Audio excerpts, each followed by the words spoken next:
In this video, we're finally going to look and see how we find the actual area under a curve. And the way we do that is by letting the number of rectangles head towards infinity. So our definition using right-hand endpoints, let f be a continuous non-negative on the interval from a to b, right? So non-negative means that it's either above the x-axis or right at the x-axis, but it will never dip below the x-axis. The area of the region bounded by the graph of f and the x-axis, and the vertical lines x equals a and x equals b. It is given precisely by this limit. The limit as n goes to infinity of the sum I equals 1 to n, f of c sub I times delta x, where c sub I is a plus I delta x, and delta x is defined to be b minus a. Okay, so the c sub i's, those are really telling us what x values are we going to use for each of the subintervals,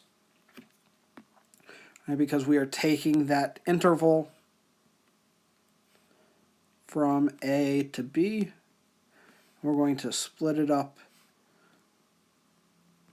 into n pieces.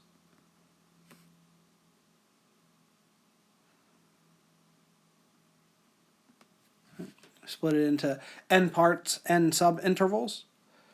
And so this first subinterval, if we're going to use a right-hand endpoint, that first one is a plus 1 delta x. And then we have a plus 2 delta x. And so those are going to be each of our subintervals. Those will be the right-hand values of each of those subintervals.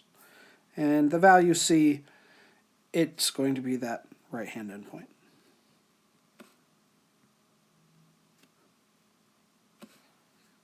And so on. All right, let's look at an example. Here we want to find the area of the region bounded by the graph f of x equals 9 minus x squared, the x-axis, and the vertical lines x equals 1 and x equals 3. So 9 minus x squared, that's a parabola opening down. X equals 1 is right here. When x is 3, we are at 0 itself. So we are looking to find this area right here. So how are we going to do that? Well, that area is going to be equal to the limit as n goes to infinity of the sum I equals 1 to n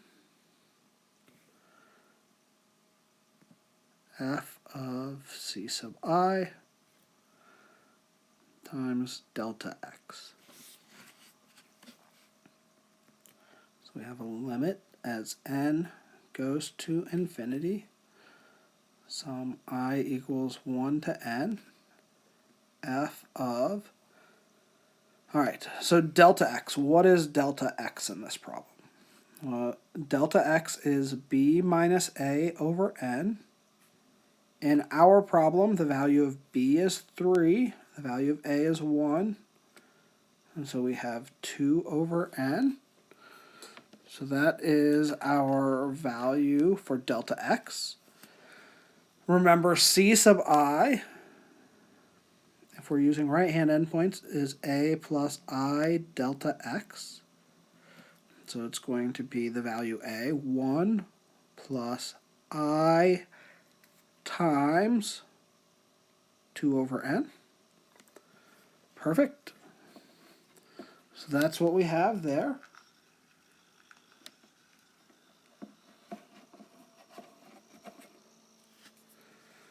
And so f of c sub I is f of 1 plus 2i over n times 2 over n. And now we're going to use our summation stuff that we did in our first handful of videos in this chapter, in this section. So that 2 over n we can bring out in front of the summation. We have a sum I equals 1 to n. F of 1 plus 2i, that's going to be 9 minus 1 plus 2i over n squared, which is a limit as n goes to infinity, 2 over n, sum I equals 1 to n, 9 minus, if we were to square that out, we will have 1 plus 4i over n plus 4i squared over n squared.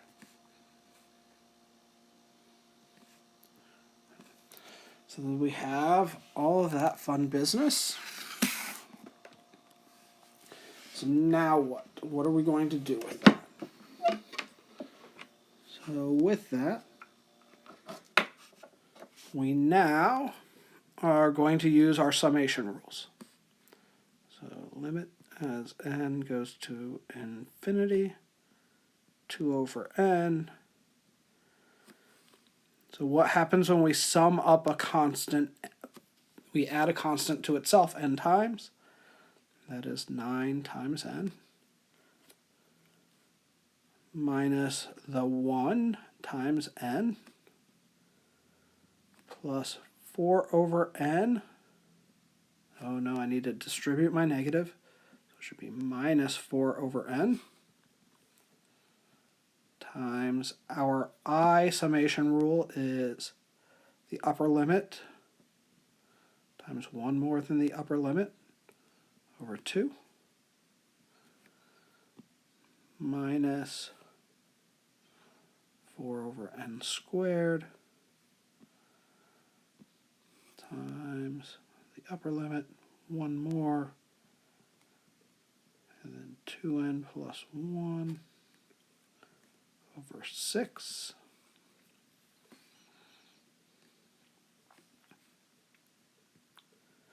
So we have a limit as n goes to infinity. Oh no.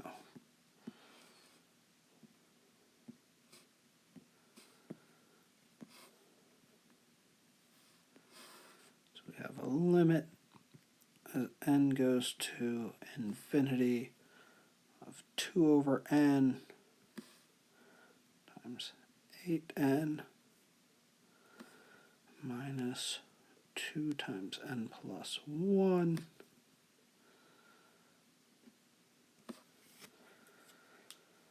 minus 2 times n plus 1 times 2n plus 1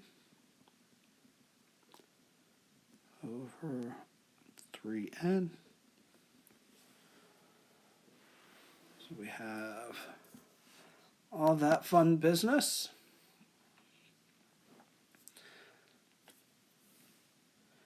And I'll write that so it's a little bit more readable. So we had a limit n approached infinity, 2 over n. We had 8n minus 2n plus 1 minus 2n plus 1 times 2n plus 1 over 3n.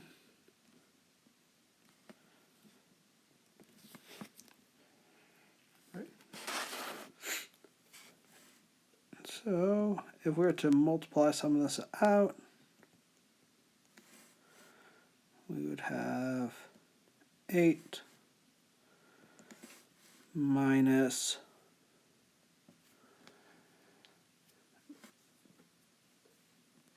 4n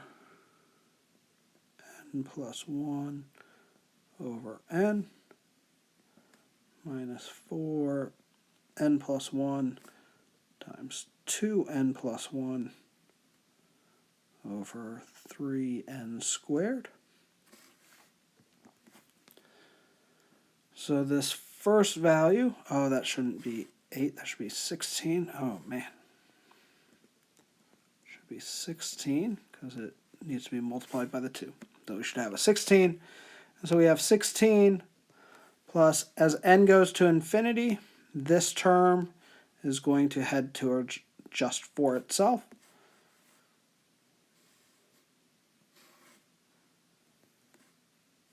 As n heads towards infinity on the next piece, this piece is going to head towards 4 times 2n squared over 3n squared, so it's going to head towards 8/3. And if we do those calculations, we will get something like 28/3. And that is how we can find the area under a curve.